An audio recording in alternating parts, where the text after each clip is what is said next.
Bago pa man magningning ang isang liwanag ng kalayaan, nagkaroon ng isang taong naging tanglaw ng pag-asa para sa isang bayan na naghahanap ng katarungan. Siya si Dr. Jose Protasio Rizal Mercado y Alonzo Rialonda, isang hinyo, isang makata, isang manggagamot at higit sa lahat, isang makabayan. Ngunit bago siya naging bayani, siya rin ay naging isang anak, isang kapatid at isang Pilipino na namulat sa mga sugat ng kanyang bayan. Sa kanyang murang isipan, nakita niya ang kawalang katarungan. Sa kanyang mga sulat, inilarawan niya ang pangarap ng isang malayang lahi. Ngayong araw, samahan ninyo akong muling silipin ang makulay, masalimuot at makabuluhang buhay ni Rizal, ang buhay ng isang tao na naghandog ng kanyang talino, puso at buhay para sa bayan. Inihahandog ng Bachelor of Science in Environmental Science, Group 3. Ito ang ilan sa mga pangyayari ng buhay ng ating pambansang bayani na hanggang ngayon ay patuloy na nagbibigay inspirasyon sa ating lahat.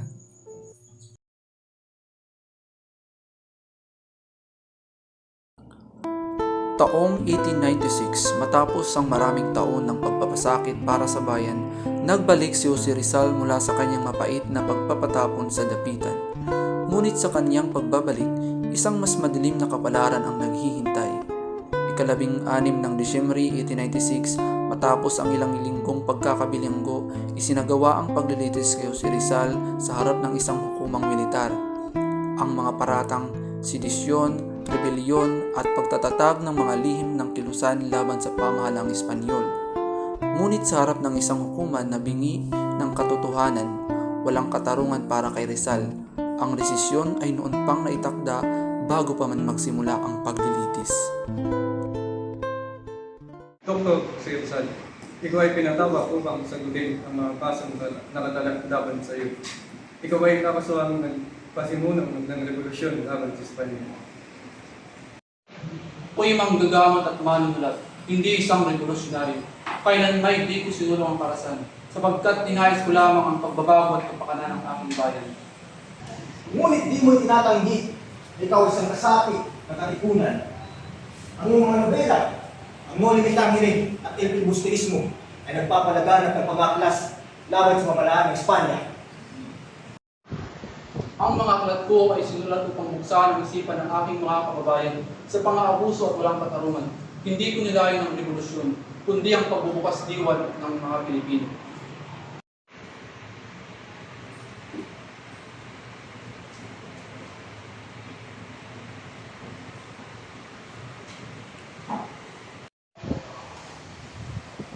Ako ay nakikita ng mga kasulatan ng Rizal sa kuta ng mga revolusyonaryo. Lahat ng mga katipunero ay nagsasabi siya ang kanilang inspirasyon. Ebidensya ay galing lamang sa sinabi ng ibang tao. May direktang ebidensya ka ba na si Dr. Jose Rizal ay nagutos sa mga aklas? Wala akong direktang ebidensya, maliban sa nakita kong pangalan niya sa mga sulatin. Hindi kinakailangan ng direktang ebidensya upang patunayan ang pagkakasangkot. Ang impluwensya ni Rizal ay sapat lang batayan. Walang kasalanan ng pagiging inspirasyon. Ako'y nagsulat upang ilanta ng kasamaan, hindi mabudyok ng digmaan. Ang kasalanan ni Rizal ay di pa sa isang aksyon. Ito ay isang banta para sa payapaan ng bayan at ng korona. Sapat ang mga ebidensya upang siya hatulan ng kamatayan.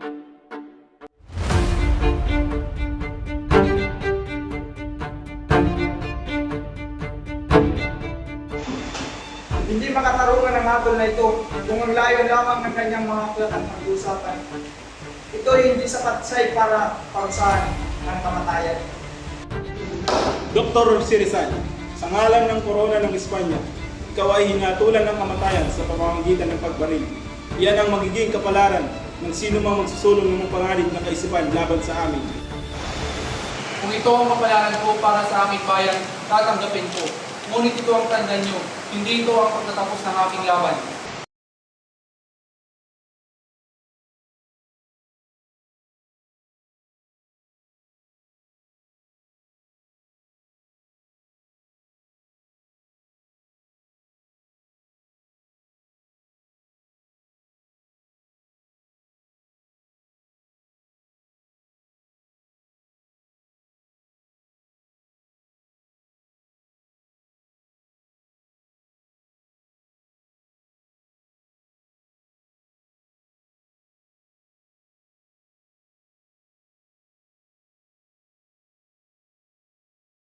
Magandang umaga, Dr. Jose.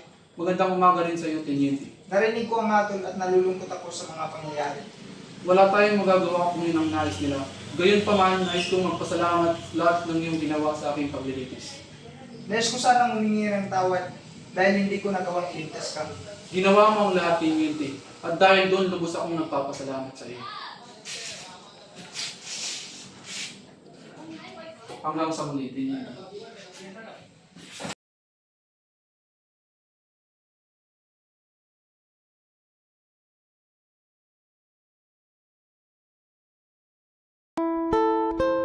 Pinipintuho kong bayan ay paalam, lupang iniirog ang sikat ng araw, mutyang mahalaga sa dagat silangan, kaluhalhati ay sa aming pumanaw. Masayang sa iyo'y aking idudulot ang lantakong buhay na lubhang malungkot, maging maringal man at labis alindog, sa kagalingan mo ay aking dinghandog. Sa pakikidigma at pamimiyapis, ang alay ng ibang ay buhay na kipkip, walang agam-agam, maluag sa dibdib, matamis at di kahapis. Saan may mautas ay di kailangan, krepsis o laurel, liryo'y may patungan, pakikipaghamok at bibitayan. Yaon ay gayon di kong hiling ng bayan, ako'y mamamatay ngayon. Namamalas na sa silanganan ay mamamanaag, yaong maligayang araw na sisikal sa likod ng luksong na tabing ng ulap. Ang kulay ng pula kung kinakailangan na maitana sa iyong liwayway, dugo ko'y isasabong at isiyang ikanang nakislap ngayon mainingning na ilaw. Ang aking dakila sa pool, magkaisap sa kasalukuyang bata pang maliit, ay ang tanghaling ka at minsan maidlip sa dagat silangan, hiyas na marikit.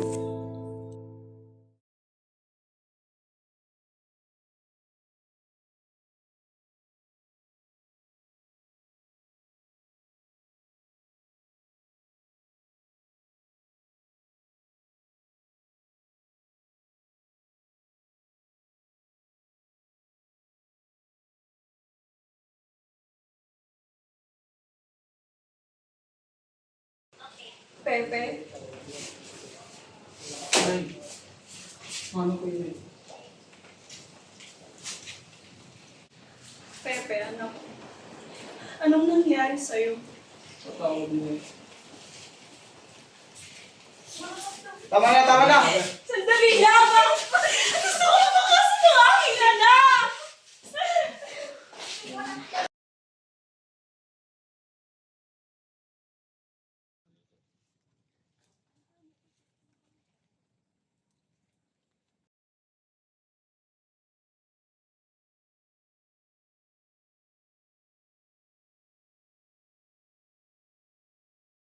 Pepe, anak, huling araw mo na ito dito.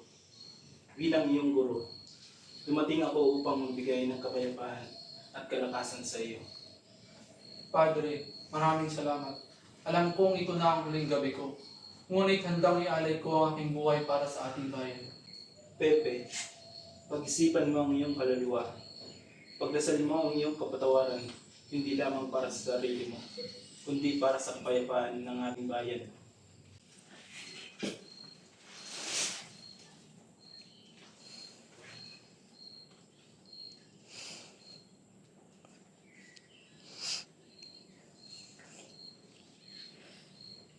Biniti ko ba ito?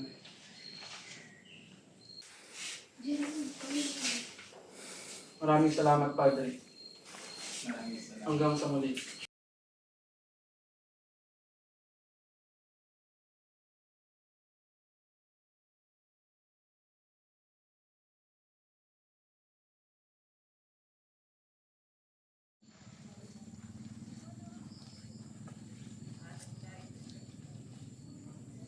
Pepe, ito na ba ang huling sandali natin? Josephine, ang bawat sandali sa piling mo ay isang alaala ng pagmamahal. Ngunit huwag kang mag-alala. Hindi matatapos ang ating pagmamahalan hanggang sa kabilang buhay. Ngunit Pepe, ano bang pag-asa ng bagong desisyon mo? Hindi na mahal ko. Ngunit huwag kang magdadalamhati. Alam ko ang aking sakripisyo ay para sa mas laki ng layunin. Paalam na, mahal ko.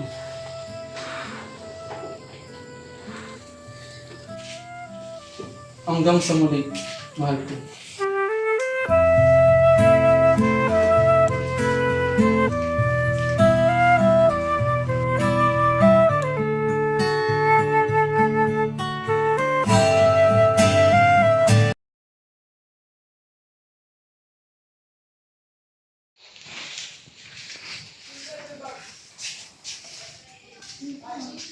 Kuya, alam ko po ito na ang huli nating pagkikita. Trinidad, may bibigay ako sa iyong lampara. At sa ilalim nito, ang aking mi ultimo adyos. Ibibigay mo ito sa kanila ng may dunal. Pangako kuya, pinagmamalaki ka namin.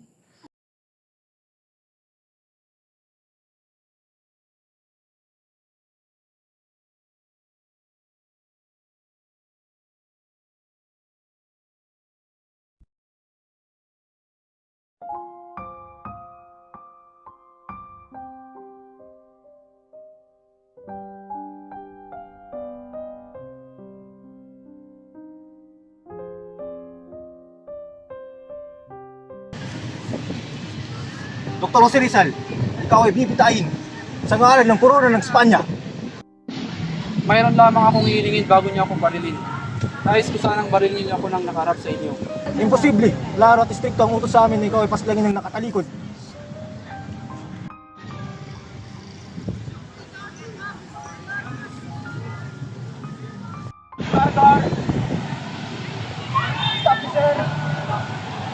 Fuego!